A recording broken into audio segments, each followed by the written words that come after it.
ဝမ်းနဲ့လွယ်မမွေးသောအလေးကျိုးနဲ့လွယ်ထမ်းပူကားရဲ့နေပူစက်ခါမရှုံပင်မကြည့်စွာရှာကြွေးရတာအဖေသာသမီများအတွက်ဆိုနွားနှကောင်ထုံတို့တက်ခါမူရွာနေပူတဲ့မမိုးနိုင်မပန်းနိုင်အဖေချွေးစက်တွေက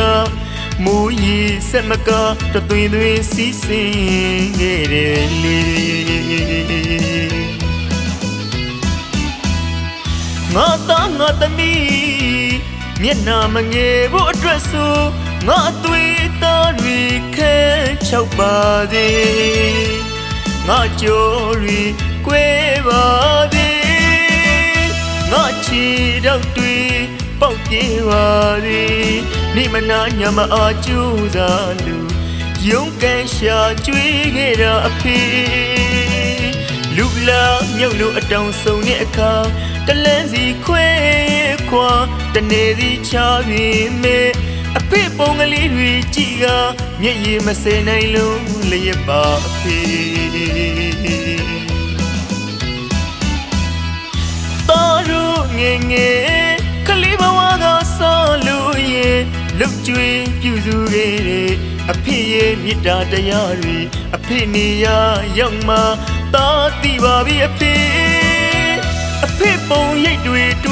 ကအဖေရဲ့ကျေးဇူးတရားတွေသာတိတသက်ဆက်ဖူးခြင်းနဲ့အဖေ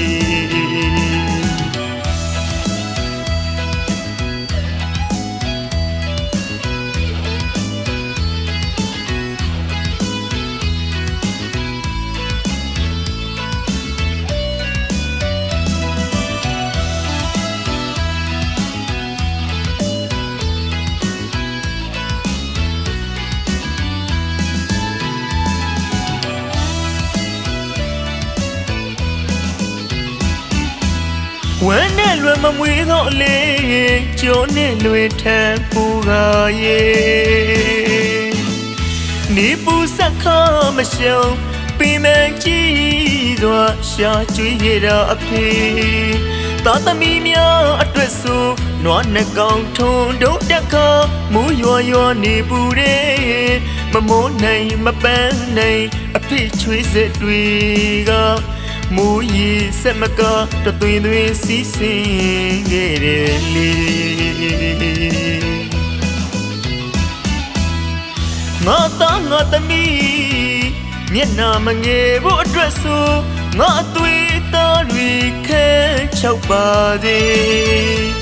ငါကြိုးတွေကွဲပါသေးငါချီတော့တွေပေါက်ပြေးပါသေးနေမနာညမအားကြိုးစားလူရုံးကန်ရှာကြွေးခဲ့တာအဖေလူလာမြုပ်လို့အတောင်ဆုံတဲ့အခါတလန်းစီခွဲခွာတနေစီချပြီးမေအဖေပုံကလေးတွေကြည့်ကမျက်ရည်မစဲနိုင်လုံးလျက်ပါအဖေတော်တို့ငယ်ငယ်ကလေးဘဝကဆောလို့ရဲ့လုတ်ကျွေးပြူစုခဲ့တဲ့အဖေရဲ့မေတ္တာတရားတွေအဖေနေရရောက်မှသာသိပါပြီအဖေအဖေပုံရိပ်တွေကအဖေရဲ့ကျေးဇူးတရားတွေသာတိတသက်ဆက်ဖူးခြင်းနဲ့အဖေအဖေရဲ့ကျေးဇူးတရားတွေသာတိတသက်ဆက်ဖူးခြင်းနဲ့အဖေအဖေရဲ့ကျေးဇူးတရားတွေသာတိတသက်ဆက်ဖူးခြင်းနဲ့အဖေ